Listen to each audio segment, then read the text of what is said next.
బంగారు పండ్లు అనేటువంటి అనుదిన వర్తమాన కార్యక్రమాలు చూస్తున్న మీ అందరికీ కూడా ప్రభువైన యేసుక్రీస్తు వారి శ్రేష్ఠ నామంలో వందనాలు తెలియజేసుకుంటూ ఉన్నాను.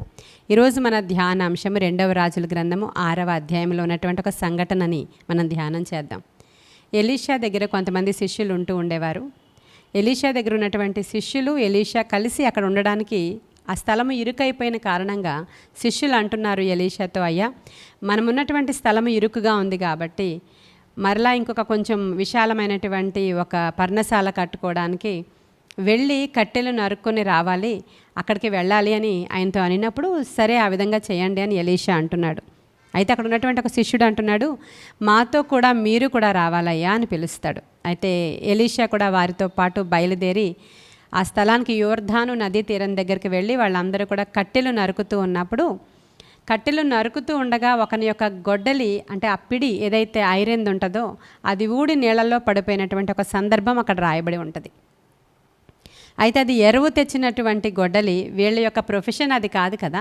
ఈ రోజుల్లో అంటే ఆ దినాలలో ఎవరి దగ్గర వాళ్ళు ఏం చేస్తారో వాళ్ళకి సంబంధించిన వస్తువులు మాత్రమే ఉండేవి తప్ప అన్ని వస్తువులు వాళ్ళ ఇంట్లో అక్కడ అమర్చుకోవడం అనేటువంటి పద్ధతి ఉండేది కాదు. కమ్మరివాడు ఉన్నాడంటే వాళ్ళ దగ్గర కమ్మరివానికి సంబంధించినవే ఉంటాయి. కొమ్మరివాడు ఉన్నాడంటే అతని దగ్గర ఆ కొమ్మరివానికి సంబంధించిన వస్తువులే ఉంటాయి. వీళ్ళు ఇక్కడ వేదాంత విద్య అభ్యసించడానికి వచ్చిన వాళ్ళు, వీళ్ళ దగ్గర అటువంటివి ఏ వస్తువులు కూడా ఉండవు. కాబట్టి వెళ్ళి ఆ యొక్క వస్తువుని ఎరువు తెచ్చుకొని మరలా వాళ్ళకి ఇచ్చేయడం అనేది ఆ దినాలలో జరుగుతూ ఉండేది. అలా ఎరువు తెచ్చుకున్నటువంటి ఈ యొక్క గొడ్డలి, ఆ గొడ్డలి దాంట్లో పడిపోయినప్పుడు పెద్దగా కేకలు వేసి అరుస్తున్నాడు ఆ శిష్యుడు, అయ్యా ఇదిగో గొడ్డలి ఈ స్థలంలో పడిపోయింది అని. అప్పుడు ఎలీషా అడుగుతున్నాడు, ఎక్కడ పడిపోయిందో చూపించు అని. అయితే ఆ స్థలాన్ని శిష్యుడు ఆయనకు చూపించినప్పుడు ఆ స్థలంలో చెట్టు యొక్క కొమ్మ ఒకటి వేయగా ఆ యొక్క గొడ్డలి పైకి తేలి వచ్చింది అని రాయబడి ఉంది. అవి అద్భుతాలు. మనం పాత నిబంధన కాలంలో చాలా అద్భుతాలు ఆశ్చర్యాలు చూస్తాం. ఏలియా చాలా వండర్స్ చేశారు, ఆయనకంటే ఎక్కువ వండర్స్ ఎలీషా చేశారు.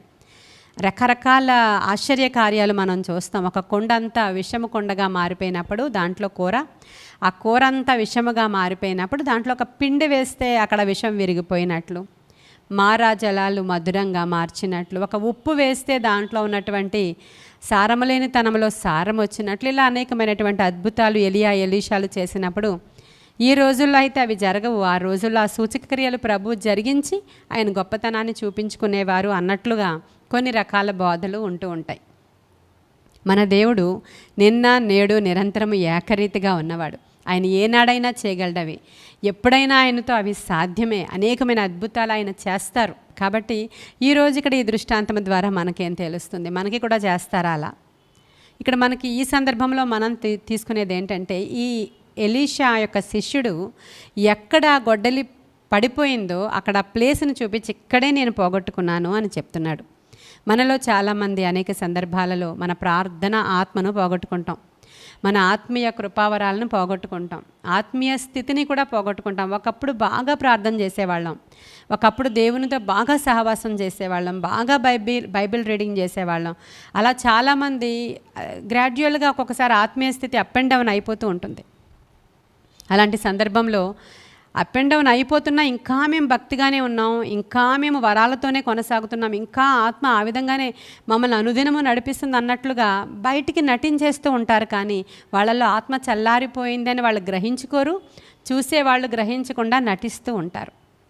కానీ దేవుని దగ్గరికి వచ్చి మనం ఎక్కడ ఏది పోగొట్టుకున్నామో చెప్పినప్పుడు ఆయన తిరిగి మరలా సమృద్ధినిచ్చే దేవుడు ఆయన. ఒకవేళ ఒక ప్రార్థన ఆత్మనే మీరు పోగొట్టుకున్నారేమో, కృపావరాలు ఇదివరకు ఎంతో చక్కగా ప్రార్థిస్తే గొప్ప గొప్ప కార్యాలు దేవుడు చేసేవారు, అవి బలహీనమైపోయినాయేమో. ఒకవేళ మీరు ఏదైనా సరే ఒక సంపదనే పోగొట్టుకున్నారేమో, ఒక బంధాన్ని పోగొట్టుకున్నారేమో, ఒక విలువైన దాన్ని పోగొట్టుకున్నారేమో, దేవునితో ఉన్నటువంటి ఒక రిలేషన్నే పోగొట్టుకున్నారేమో. ఒకవేళ ప్రభువా ఇది జరిగింది అని నీవు దేవుని దగ్గరికి వచ్చి అడగాలి తప్ప ఏమీ జరగలేనట్లుగా నటించకూడదు. ప్రియమైన దేవుని బిడ్డ, అయ్యా నేను ఇక్కడ పోగొట్టుకున్నాను, ఒక చోటకి వెళ్ళాను, అక్కడ అనని మాట మాట్లాడాను, కాని పని చేశాను, కాని చూపు చూశాను, అక్కడ బహుశా నేను కోల్పోయానేమో, అప్పటి నుంచి నా మనసంతా చాలా డ్రైగా ఉంది అని ఒప్పుకోవాలి. దేవుని దగ్గర గమనించుకోవాలి, గ్రహించుకోవాలి. ఈ లెంట్ సీజన్లో ప్రార్థనలు చేస్తున్నారు చాలామంది. అసలు లెంట్ అంటేనే ఎండిపోయినది మరలా చిగురించడం, వసంతకాలం రావడం అంటారు కదా, అది. మరి ఈ దినాలలో ఉపవసిస్తున్నారు, ప్రార్థన చేస్తున్నారు. మునుపున్నట్లే యాజ్ ఇట్ ఈజ్గా ఉండి ప్రార్థన చేస్తే లాభమేముంది? నువ్వేం పోగొట్టుకున్నావో మరలా తిరిగి పొందుకుని మరలా చిగురు పెట్టడం అనేది దీని అర్థం. కాబట్టి ఎలీషా శిష్యుడు ఎలా అయితే కేకలు వేశాడో, నీవు కూడా ప్రార్థనలు అలా కేకలు వేయాలి. అయ్యా నేను అది పోగొట్టుకున్నాను, అయ్యా నాకు అది కావాలి, అయ్యా నేను ఇదిగో ఇలా గోజాడేవాడిని, ఇలా నేను బద్ధకస్తుడిని అయిపోయానని అడగాలి దేవుణ్ణి. శాతాను యొక్క ఎత్తుగడ ఏంటంటే మనము ఒక అంశం కోసం ఎక్కువసార్లు ప్రార్థన చేయడానికి వాడు ఎలవ్ చేయడంట.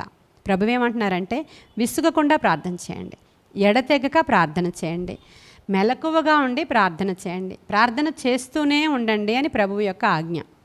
శోధకుడు చెప్తాడు, ఎన్నాళ్ళు చేస్తావు నువ్వు, ఎప్పటి నుంచో చేస్తున్నావు, జరిగిందా? ఇంక విడిచిపెట్టు, ఇంకో ప్రయత్నం ఏదో చేసుకో, మానవ ప్రయత్నం ఏదో చేసుకో అంటూ ఉంటాడు శోధకుడు నీ చెవి దగ్గరికి వచ్చి. ప్రభు అంటున్నాడు, నువ్వెంత మాత్రం కూడా దిగజారిపోవద్దు, అడుగు, ప్రార్థించు, మాటి మాటికి వచ్చి నన్ను శోధించి అడగండి అంటున్నాడు ప్రభు. శోధకుడేమో ఒక అంశం గురించి ఎక్కువసార్లు ప్రార్థన చేయనివ్వడట వాడు. కాబట్టి ఒకసారి జ్ఞాపకం చేసుకోండి, మీరు పోగొట్టుకున్నది ఏదైతే ఉందో అది అడగండి ప్రభువుని, మాటి మాటికి అడగండి. దేవుని దగ్గరికి వచ్చి దేవుడు విసిగిపోయేలాగా అడగండి. మన దేవుడు విసిగిపోయే దేవుడు కాదు, అడగమంటున్నాడు ఆయన. అన్యాయస్తుడైన న్యాయాధిపతి దగ్గరికి వెళ్ళి అడిగితే వాడే న్యాయం చేశాడు. నేను న్యాయవంతుడైన ఆయన దేవుణ్ణి, మీరు అడగండి, అడుగుడి మీకు ఇవ్వబడును అంటున్నాడు ప్రభు. మరి ఏం పోగొట్టుకున్నారో జ్ఞాపకం వచ్చిందా మీకు? ఒకవేళ ఆస్తే పోయిందేమో, పేరు ప్రతిష్టలు పోయాయేమో చేసినటువంటి పని వల్ల. ఒకవేళ ఏ ఏరియాలో ఏది పోయిందో నాకు తెలియదు, కానీ ఆయన అంటున్నాడు, నీవు పోగొట్టుకున్న సమస్తాన్ని కూడా నేను తిరిగి ఇవ్వడానికి సమర్థుడను. దావీదు ఆస్తిపాస్తులు పోగొట్టుకున్నాడు ఒకప్పుడు. అమాలేకీలు వచ్చి దోచుకొని వెళ్ళిపోయారు సిక్లగు దగ్గర. అప్పుడు దేవుణ్ణి అడుగుతున్నాడు, నాయనా నేను వెళ్ళేదనా, వెళ్ళి పోగొట్టుకున్న దాన్ని తిరిగి తెచ్చుకుంటానా, వెళితే నాకు జయమిస్తావా అని ప్రభువు దగ్గర విచారణ చేశాడంట. ఆ రోజుల్లో ధర్మశాస్త్రం లేదు కాబట్టి ఊరీము తుమ్మిము ద్వారా దేవుడి దగ్గర విచారణ చేయడానికి యాజకుడి దగ్గరికి వెళుతూ ఉండేవారు వాళ్ళు. ఈ రోజులో దేవుని యొక్క గ్రంథం ఉంది నీ చేతిలో, దేవుని దగ్గర విచారణ చేయడానికి.